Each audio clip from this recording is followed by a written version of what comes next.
Mrachenik, a small village that seems frozen in time, nestled in the foothills of the Balkan Mountains in central Bulgaria, near to town Banya.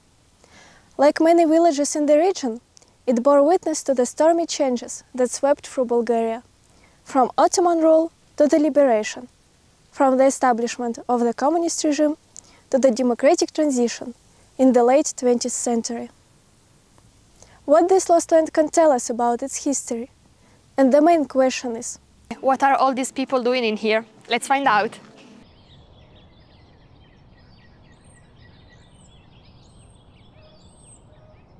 Mrachenik has been around for centuries. Its name comes from the Bulgarian word mrachen, which means gloomy or shadowy.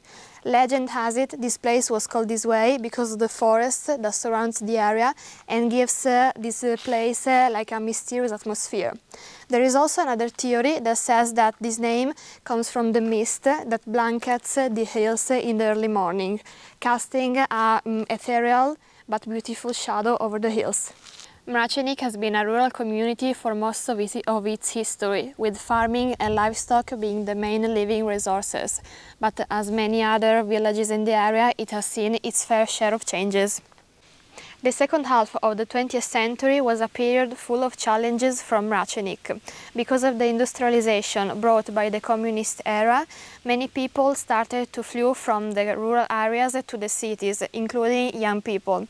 But this trend was only exacerbated after the fall of communism, because poor people seeking for better living conditions flew the country and went abroad. And so many small villages, such as Mrachenik, were left without inhabitants. Today, Mrachenik is home to just a few dozen people, most of whom are elderly. The once thriving village is now marked by abandoned houses, overgrown gardens, and a quiet that is only broken by the bark of a dog or the clang of a church bell. A few years ago, Smokinya Foundation, a non-governmental organization from Bulgaria, started a project here in Mrachenik. They decided to buy an abandoned school, and the main goal for this school is to turn it into a youth center for people from Bulgaria, but also from abroad. Despite the difficulties, the village of Mrachenik continues to persevere, and right now Smokиня Foundation is running a volunteering camp here in Mrachenik with the aim of rebuilding the school and helping the people from the village in their daily life. Today we are here to discuss about this project with the volunteers and the founder, Tihomir Georgiev.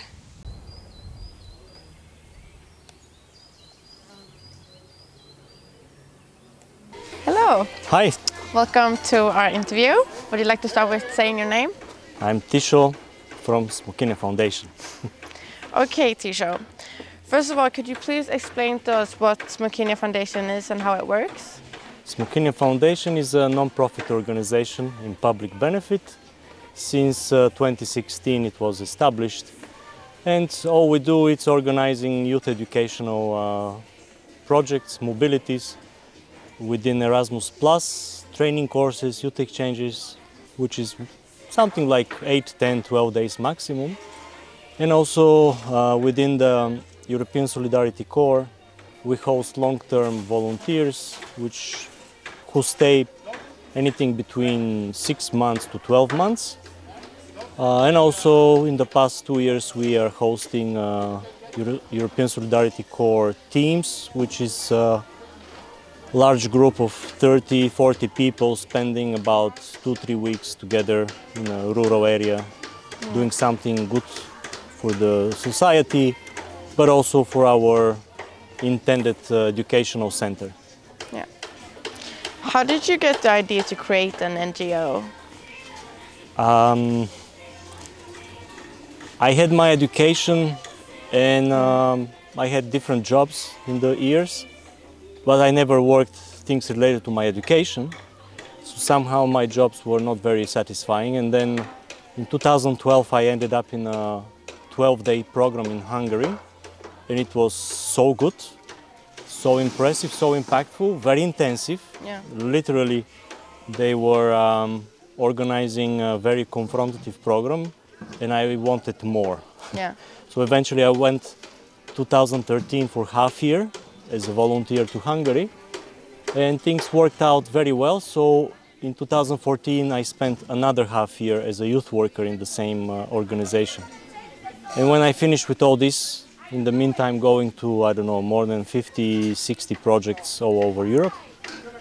Somewhere 2015 it became clear to me that, okay, I work for several NGOs, but it became clear that I want to start something with my friends, that we do it our way.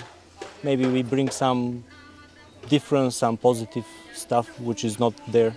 And this is how we created it, and now it's already, what, 8 years after the establishing. Yeah. So the Bright Future project, when did it all start? The Bright Future project started only last year, Okay. here in Mrachenik, the village of Mrachenik, in Plovdiv region. That's also a longer story, but in short, since I got in touch with Erasmus Plus program and volunteering internationally 2012, 13, 14, I saw this working abroad in Hungary and also in the Netherlands. And I decided, okay, I was thinking and talking to my friends, maybe I don't know a training center like those in these countries. Let's find a place to make our own. Of course, there are so many places, but it's very difficult to obtain it. It's related to finances. And last year we were just, I don't know, the puzzle fit together. It was a lot of chance, a lot of luck, and a person who wanted to support us. So behind us is the abandoned school. The story for the how you got the building is pretty interesting, right? Yes. So again, in short, we were for several years contacting different municipalities. Yeah. Because in Mrachenik, but in other regions, we went to talk to them. There's so many abandoned schools, kindergartens, youth camps from the times before 1989. And the local mayors, the local authorities never saw this idea to start cooperating and bringing young people to do voluntary work and educational programs. They never saw it meaningful for them. No. And it was a private person who already had this school since 2008. Yeah. Wrong, 2007. And last year we just contacted him. Hey, can we use the garden to set up tents? And in short, he said, okay, I think you do very interesting work. I want to support you, and that's how we got to get the school. So we are actually now owners, and we are running it. Yeah. And how did it look like in the beginning when you started with the school? Yeah. Not much difference, but even more abandoned. Yeah. So imagine more than 10 years. It's being abandoned for 40 years in big picture. And in the past 10 years, nobody did anything around the garden. The garden was full of bushes and jungle. Also inside there were a lot of things and garbage. And for the past 1.5 years, volunteers, it was not me, it was not Smokina stuff, it was done with the help with by now 115, 120 volunteers in 3 camps.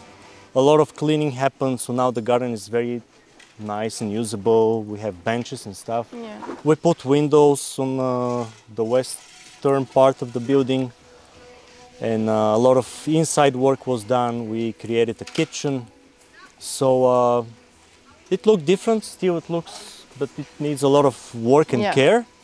But it's, how to say, promising by now. It's possible. And right now, how many volunteers do you have? And where do they usually come from? Right now we have about 5 long-term volunteers, which are normally staying in Plovdiv, where I also live, and we have an office. Yeah.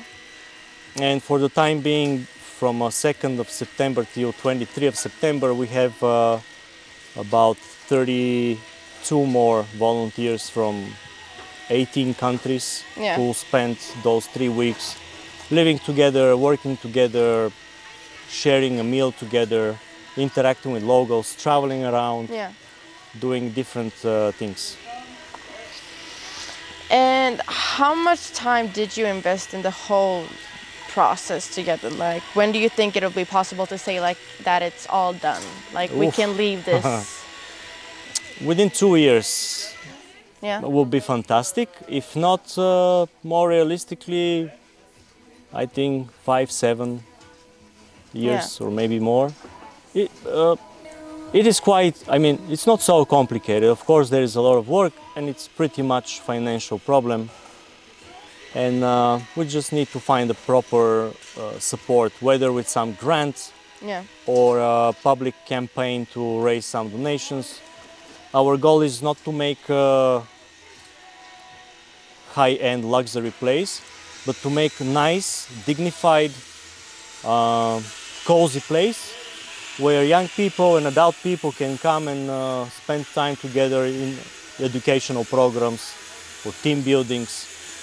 So, bottom line, we want to keep the purpose of the space, of the property. It was a school, and we want to keep it as an educational space. Yeah. And like, how do you think this youth center will like affect the future of Mrachenik, like the village? It is already affecting it. Yeah. Last year we were here for the first time for a 4-week camp. It was too long. And last year we were 37 people from 17 countries, similar to this year. And this pretty much never happened in Mrachenik. There is an old abandoned, just 2 minutes up the hill, there is an old abandoned youth camp from the times before 1989. Back then,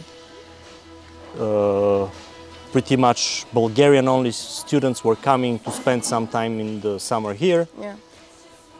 But Bulgarians, and it never happened that people from 17 countries came to Mrachenik to spend long-term period of time doing something good. Why do you think 4 weeks is too long though? Oh, last year was, the team and the group got really tired. Oh, okay. So this year we decided, okay, let's do it 3 weeks. Okay. But yeah, already the impact or influence is happening.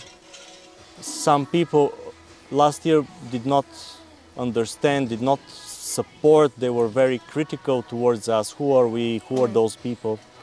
But slowly they see that we are just normal people, young people mainly. I'm not anymore into this category, I'm close to 40 years old, but most of the groups are 18 to 30 years old, which is amazing.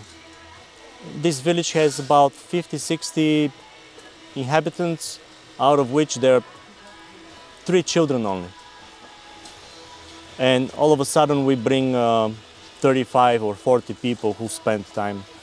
So a lot of things are moving, I believe, in a positive way.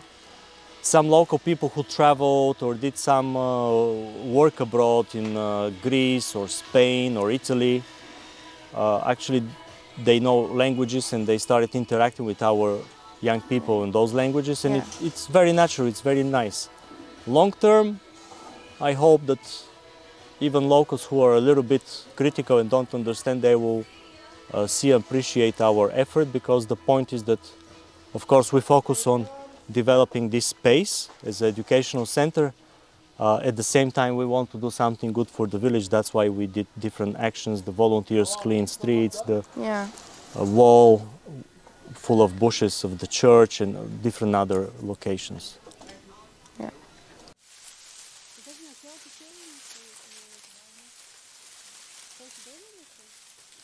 Как се казвате? Казвам се Стоянка Маринова. На колко години сте? На 55. Здравейте, казвам се Кулка Петкова. На 57 години съм. Стайко се казвам, Попов. На 80 години преди няколко дена навърши. Честито, жив и здрав. Какво си спомняте за училище Христо Ботев в село Мраченик? Помня, че съм учил в това училище и много ми е скъпо, защото до 7-ми клас учих тук, след това в Карлово. Тъй, че Много ми е скъпо училището, искам да се запази, да се ремонтира и да съществува. Учила съм в училището в село Мраченик. Тук е започнал първият ми учебен ден. Аз съм била на ненавършени 7 години, когато съм започнала да съм била в първи клас. И за мен това е една част от живота ми, както със всеки човек, което не може да бъде забравено. Нито първият учебен ден, нито първата учителка. И всичките си са ученици. Може би за други хора не е така, но за мен лично е така. Става въпрос за далечната 1975 година. Тогава съм била в първи клас. Спомням си много хубави неща. Учила съм тук до трети клас. Имаше ученици, които бяха от селото и ученици, които живееха на пансион, които бяха от други населени места.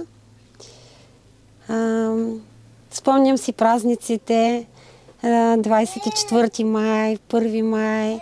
Правихме танци, които ги изнасяхме пред публика от селото.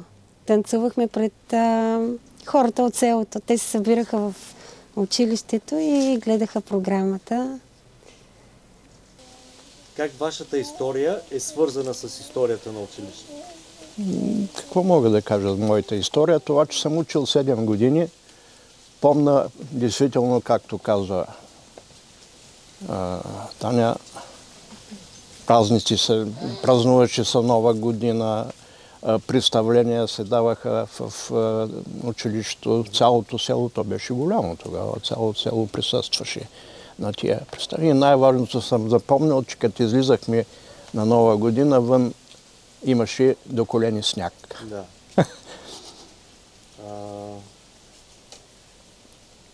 Колко хора са живели в селото? По това време са живели, може да сбъркам, но около 500-600 човека. Сградата е много голяма.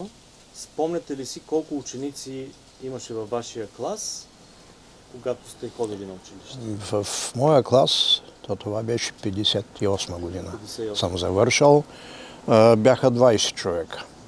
Но училището е разширявано 3 пъти, тъй че след това вече аз не бях в село.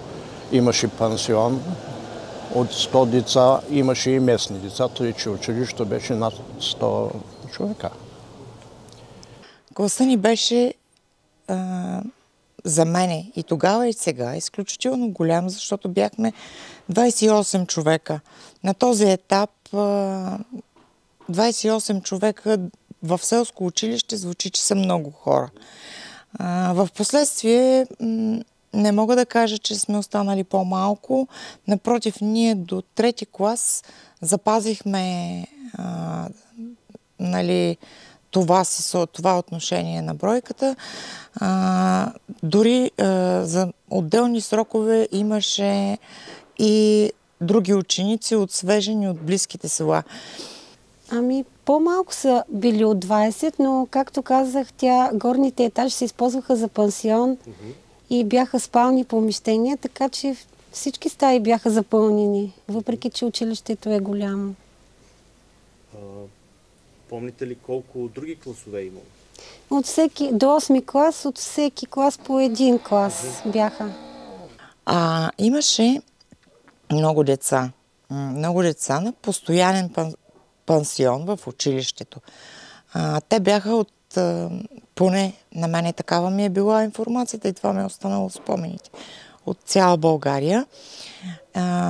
Те постоянно живееха в сградата на училището, разполагаше самата сграда. Нямаше нещо, което да ни липсва. Имаше физкултурен салон, но открито площадката пред училището, на закрито си беше физкултурен салон. Имахме си сцена, която ползвахме, сцената на читалището. Имахме кръжоци. Имахме 6-7 кръжока тогава. Извън училищно допълнително обучение. Аз съответно като човек от селото се бях записала във всички кръжоци, защото гледах нищо да не изпускам. Помните ли си времето, когато затваряха училището? Ами, не си го спомням, защото не съм живяла в Мраченик. А какво знаете за този момент? Ами, знам, че затвориха училището и учениците, които останаха тук в селото, пътуваха до Ведраре. Ходиха на училище, защото имаше все още ученици от селото. Деца, които трябваше да ходят на училище. А спомняте ли си момента, когато са го затваряли? Не го спомням, защото не бях тук. Бях в Карлово. Но аз идвах и помня, че децата намаляха, пансиона го закриха и трябваше нашите деца, както казаха, да пътуват до друго населено място. И как ви повлия това, че се затворили? Недобре за селото. Недобре за селото. Това е 86-та година, когато официално беше дошла заповедта в училището. И вече се знаеше, че учебната 86-87 тук няма да има училище. Да, ами много беше неприятно. Принудително се изселиха хората от селото. Принудително. Едни бяха на квартири, други бяха, тъй като имаха по две деца ученици, по 3 са имали. Много неприятен момент.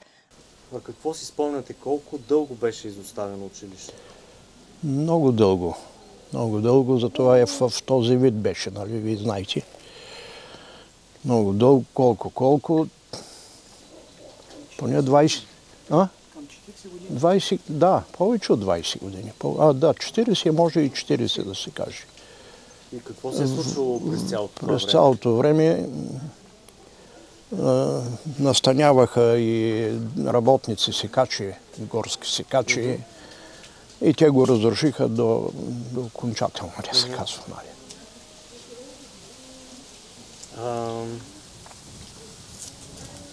Когато Смокиня започна с първия си лагер преди година, как ви се стори това? Ами аз също мога да кажа, че се зарадвах, защото моята мечта, не е мечта, но моето желание е училището да се запази, нали, да съществува, макар и по друг вид, тъй че много се зарадвах и много ми хареса, че има млади хора в селото.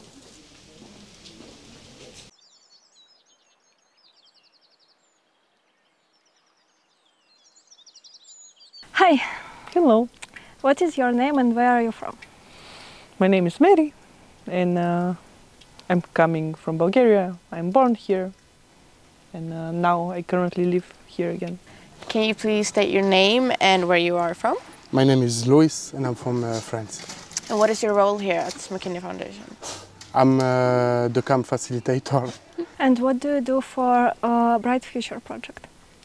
What I do is I'm project supervisor and I'm also coordinator, so I make sure all the people that are currently in the project come here, they go home safe, and they also are safe and sound and they have something to do during the project. And I also try to take the best care of my team that I can provide. And how was your first experience with Smokina? When did you decide to start volunteering here? So actually my story with Smokina started in 2021 when I was going for ESC long-term volunteering.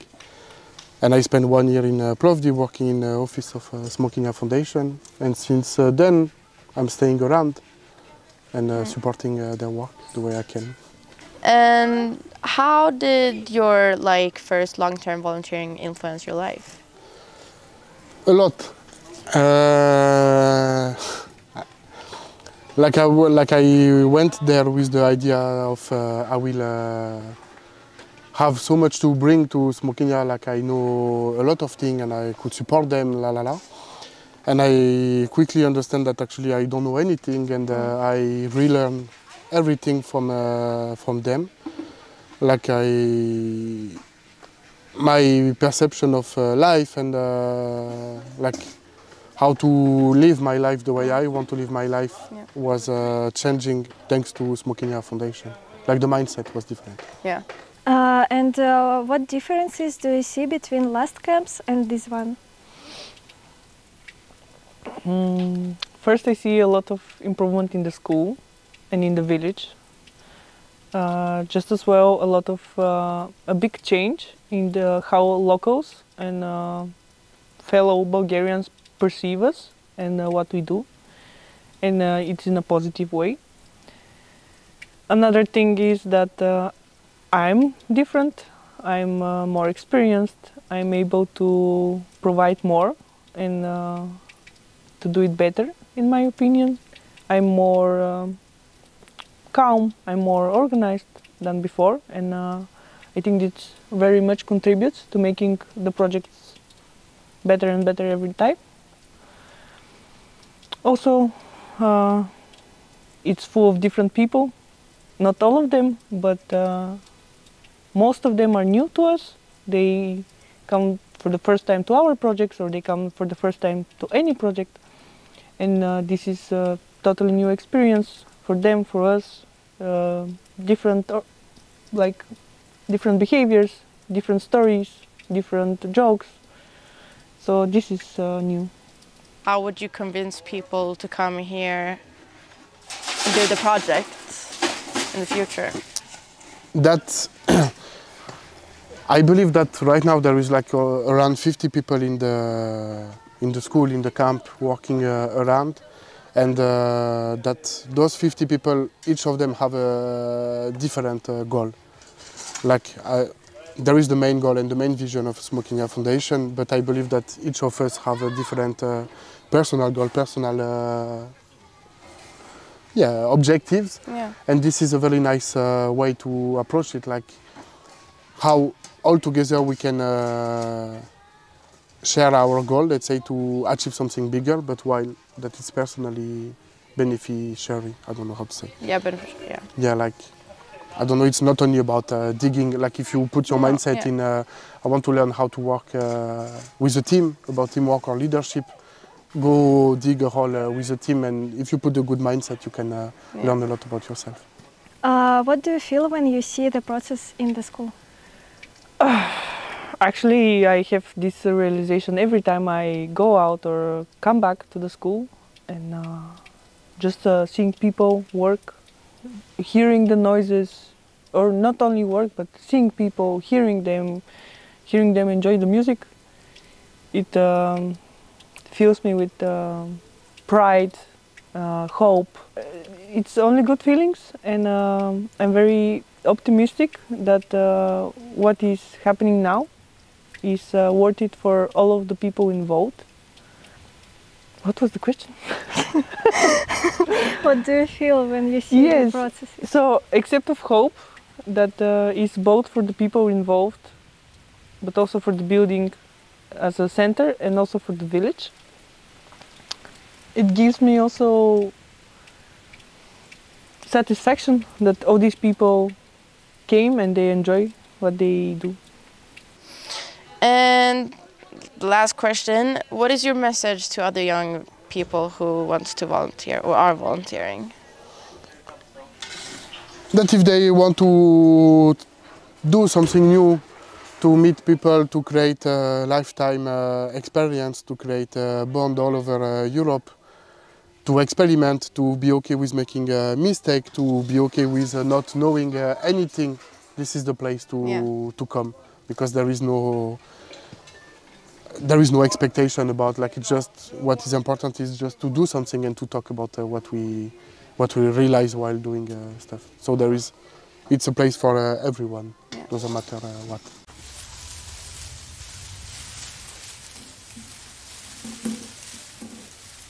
Hi. Hello. How are you? I'm good.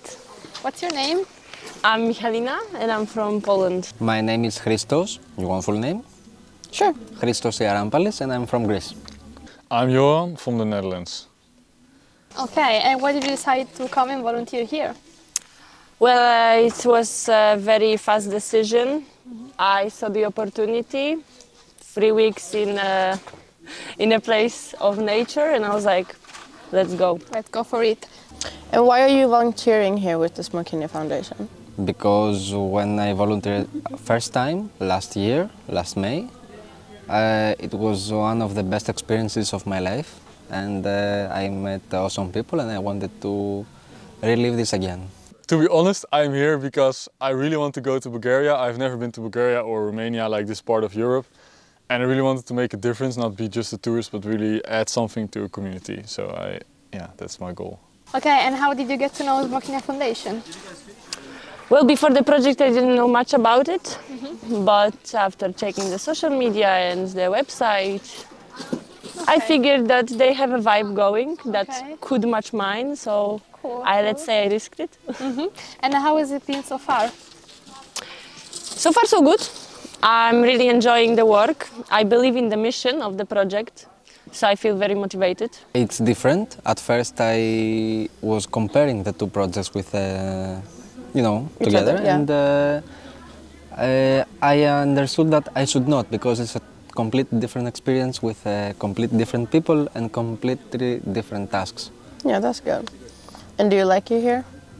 So far? I came a second time, so yeah, I love it. But I mean, like, if you would compare with the first time, do you like it here now? Are you happy that you did it a second time? Yes, yeah? I'm very happy.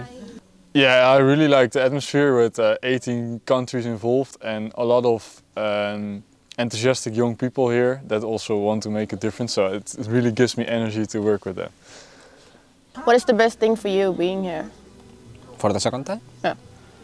Meeting with some old volunteers, meeting the new volunteers, and seeing what's happening to this place after a year of absence. I'm pretty okay with international environment. I'm really enjoying the connecting with other people from different countries, exchanging cultures. For me, personally, I think it's the opportunity to make new friends in Europe, that you can go somewhere and meet someone and yeah, just enjoy the time here in the sunny Mrachenik. Like in general, what are your feelings after a day of work? Satisfaction for sure, because I see the work moving forward, and I see that the actions that we are taking, they coming to life. Okay, so like it's great to see like actually everything developing in front of our eyes. Yes, yes. If I compare from the first day to, let's say, right now, I can see the change, like actual change. And what are your feelings after a long day of working? Tired, I want a beer, and I want to chill and have fun and enjoy the scenery. I usually feel very satisfied, especially after the woodwork, because we built like a nice wood stack and we built a bookshelf, of course. And then you can actually see you do something. So that's really, yeah, gives me a good feeling. And like in terms of difficulties, have you encountered some during the work? Not so much, maybe a bit. There is a bit of physical work. So maybe a bit of pushing my limits to physical work, of course in a healthy way, but a bit of shoveling, it's... Have you had any difficulties here, the first and second time? No. No? Not any like challenges? No. Sometimes it's cold at night, I wear socks, I'm good. I mean, I think everyone has had the moment like, I'm done, you know, like motivation issues, but apart from that, no, I'm not injured yet, so knock knock, so I try to stay healthy. Like, did you find surprises like at all during this project? Did something surprise you? It surprised me how much I'm enjoying being a group player, team player, yes. What do you mean? I'm more of I'm more of a loner in a way, or I like to lead stuff. And just being a part of a group and having, let's say, a team member, being a supervisor, it's not supernatural for me, but I'm really enjoying being part of the team and seeing how we can collaborate together, and the work is easier than me doing everything by myself. So like you're also like experiencing a different like position and doing the work. Okay. At first I thought it was gonna be harder in meanings of work, like we're gonna work all the time and it's gonna be very tiring, but it was very tiring, but for me it was more like vacation than work. Yeah. Actually, that I think like at first I thought, oh, it's a lot of people, it's not for me because I really like a small group, but I think this is a nice group of people. It's a good atmosphere with talking and like the reflection, so I really feel I have confidence to speak in the group or like share my feelings with someone. What did you learn during this project so far? Many skills with working with tools. I'm for sure a few of energizers that we had, some workshops. Well, I mean, I know how to pull out grass now. Yeah, that's something. I mean, skills, mostly woodworking, gardening skills, and living with a lot of people. So you said that you didn't want to compare this first and this trip. Yes. But what has changed from last year? The living conditions, the way that management is happening, and the tasks are different. I mean, I really like that it's been already a long-term thing, that it's already like last year they started with this, but it's been like a few years journey already to build a community here. And I really like that I can contribute to this by, like I said, really building something and seeing that we're like with 40 people really doing some work, and it goes so fast here with so many people. So yeah, it gives me a good feeling we can make a difference here. What is your message to other young volunteering people? Do not expect anything and enjoy it. Yeah. For young people, I think that it's important if you think about it, just go for it. Test it, try it, experience it. Just like do the first step and everything will follow. Because I'm also a city person and sleeping in a tent for 3 weeks, all limited hot water. I was a bit anxious, let's say, but I was like, let's just try 3 weeks. And I think the best trip of this year, or even of a few years in the back of my personally.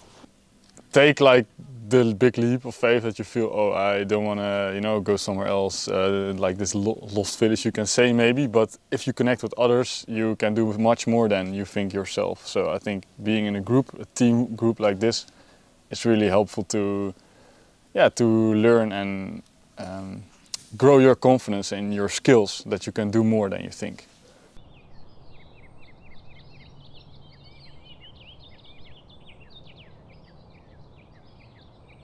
And what would be your dream for like the Mrachenik project? What do you want to? What's the outcome with this? What do you want the outcome to be? Like the big result, or like the result of the my dream about the school, your dream and result for the school and everything. My dream result, I shared it a few days ago actually with a T-show, was like I imagined this school like renovated and able to receive people, etc. And I see that a daily life, like there is always something happening, like hosting a project, Erasmus project, or any other kind of project, like seminar or whatsoever. And I see it as a play field. Like so the school is huge. There is so many areas. There is the garden. There is construction work to do. There is always something to do in the school, and I see it as a field for people. They come and they experiment what they want to experiment, and they find the support they are looking for. They have an idea of organizing a project. I don't know, they just push the door of the school and they get support and answer based on their specific needs. I would love for the school to be finished already. I would love to come back and see how it went, and the school working and people entering. Yeah. Well, I'd like to see the school become like an actual nice place, and to come back and visit it and see, and think, I was a bit part of this project and somehow, and maybe see it really become a better place. My vision for the school is supportive of the vision of the organization, because I really enjoy non-formal learning, and this way of education changed my life a lot. So I would really love to see how this turns out into a youth center where all kinds of people from different countries and places can gather and just enjoy and learn and exchange and share their cultures, their lives, and do it for the better, do it for them. Next people that came here have a good experience just like the one that I'm having, or even better. Even better, it's kind of difficult, but it's still, I mean, yeah. It was very nice to see the school renovated and a lot of young people coming in and coming out, and also of course in contact with the locals, that the locals could participate more and that the village would be more active. To finish the school, to be available for the youth as it's planned to be in the future, and to make more people know about the project, so we reach out to more people, because I think it's a great project, and get more people to Mrachenik, because it's a nice place, even though it's in the middle of nowhere. Some people still call it the center of the world, so, so get more people here. I would like the school to be finished, and maybe it would be nice to have some more connections to other cities.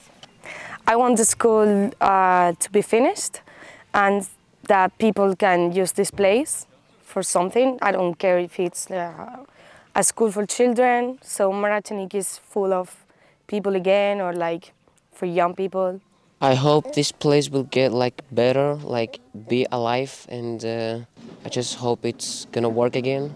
I would like to see this school get completely renovated, and I would like to see some young people in this village. I would really like to see the school we are renovating finished, and I would also like to see more people involved, because there aren't many people from the village that come here often. I think it would be really nice if we built still community here, not only temporary, if the locals would be engaged more, and if there would be really cozy place created for people who want to belong somewhere. I do hope that the youth center will be able to happen one day, and also in general that the youth center also has positive effects on the village, because the village is getting smaller and smaller, and the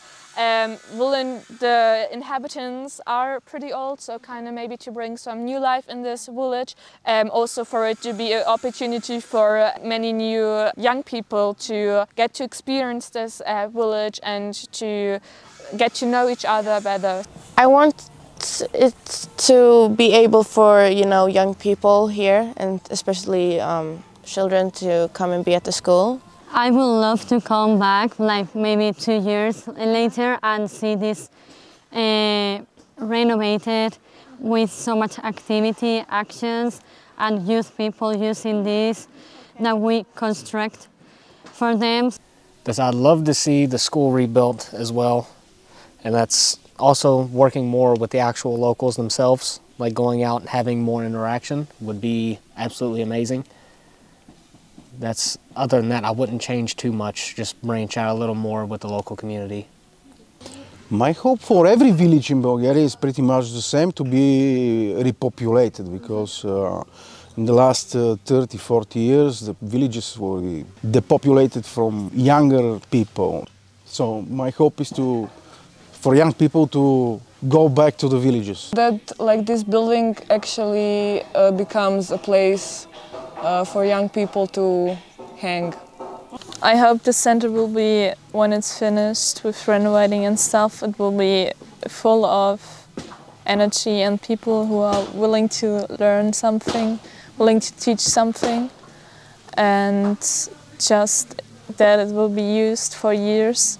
In my dream and vision is that it becomes working center, and people are able to come from all over the world, but also from all over of Bulgaria, and be able to experience first learning, second this beautiful nature, and the third is all the connections that have been built so far.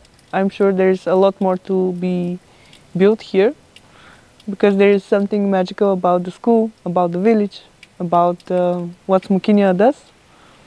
I can say that if this will be a youth center and people will be coming here from around the world, I would send my kid, if I had a kid that I was sending here, I would send my kid to actually learn how to adapt to life and to people around them. And instead of adapting to like science or math, because like of course you can have like different skills, like soft or hard skills that you are managed or you are, I don't know, you were born with, for sure, because everyone is like different than each other. But at the end, we need to be a community, you know?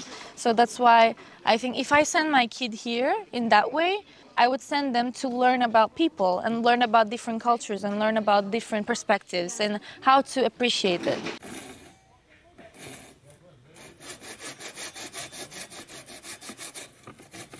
Mrachenik is a small village in the middle of nowhere, as many of the volunteers are used to joking.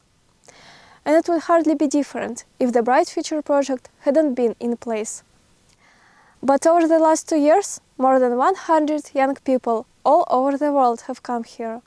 They have brought their thoughts and their feelings. And at the end of each camp, they have gained something new. For themselves, but also we hope for their communities. And now Mrachenik is not only a village where 50 Bulgarian people live. It's also a treasure trove of memories for many people who once decided to come and help, as much as they could. We don't know how many changes are in store for this place, but even the impact that the volunteers have given and received is reason enough to save the school and turn it into a larger, continuous project.